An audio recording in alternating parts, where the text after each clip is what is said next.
In 1864, French novelist Jules Verne released his book, A Journey to the Center of the Earth. This story details a young man named Axel and his world-renowned geologist uncle, Professor Lidenbrock, as they travel to Iceland to plunge into the depths of a volcano in an attempt to reach the center of the Earth.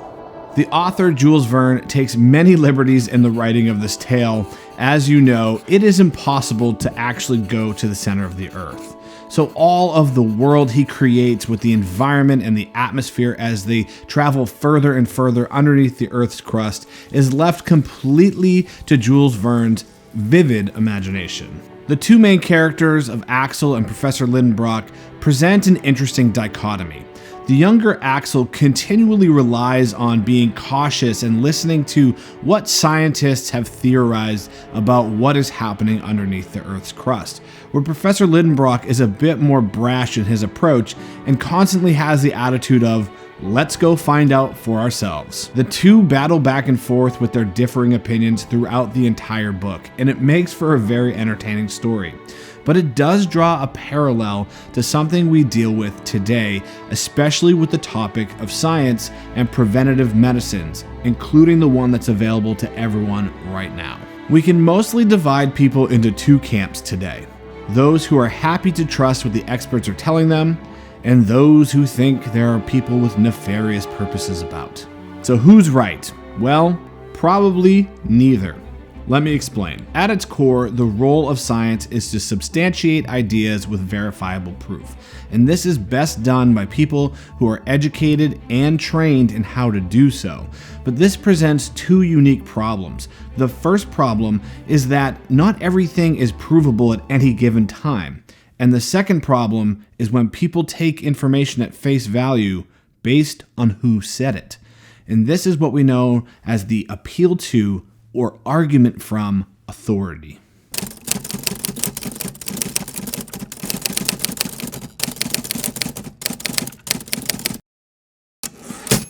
When you were a child, did you ever have rules about chores you had to do, or that you had to keep your room clean or be to bed at a certain time? And did you ever challenge your parents on those rules and they came back and told you, because I said so? In its simplest form, that is an argument from authority. You are basically saying, you have to take my word for it because I am an authority on this topic.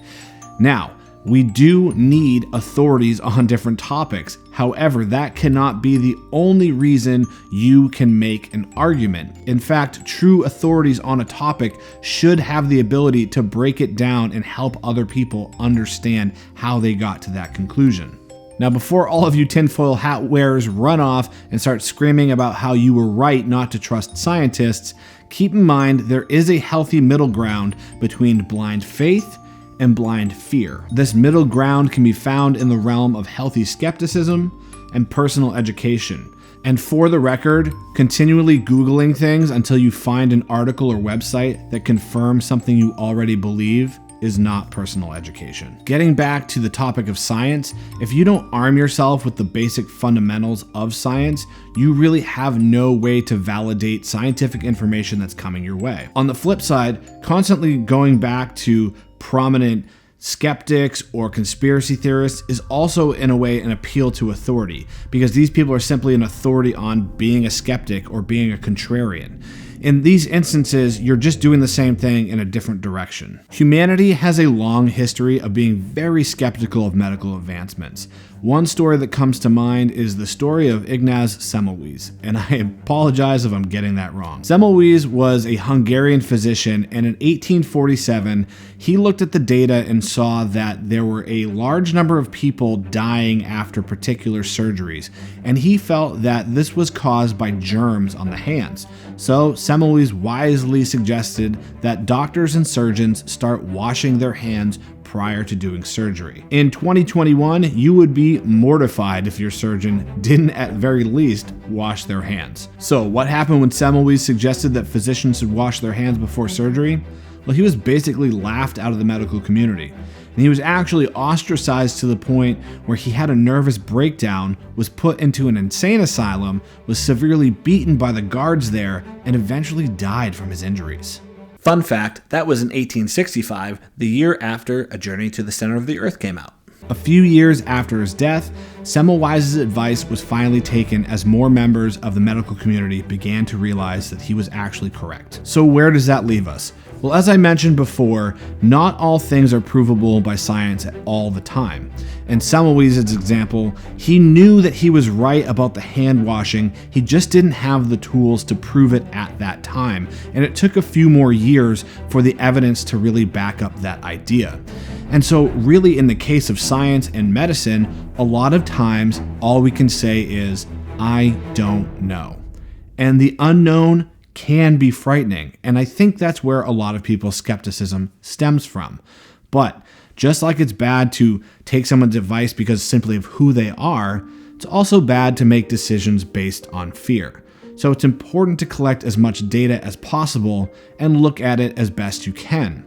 But with that in mind, we can't mitigate all of our risks all of the time. Human beings take dozens, if not hundreds or thousands of risks every single day, whether that's crossing the street, getting into a car or onto a plane, going under the knife of a surgeon. We take so many risks without knowing exactly what the risk ratio is. That's just part of life. In the case of medicine, we do have a lot of data on many of the medicines that we do use.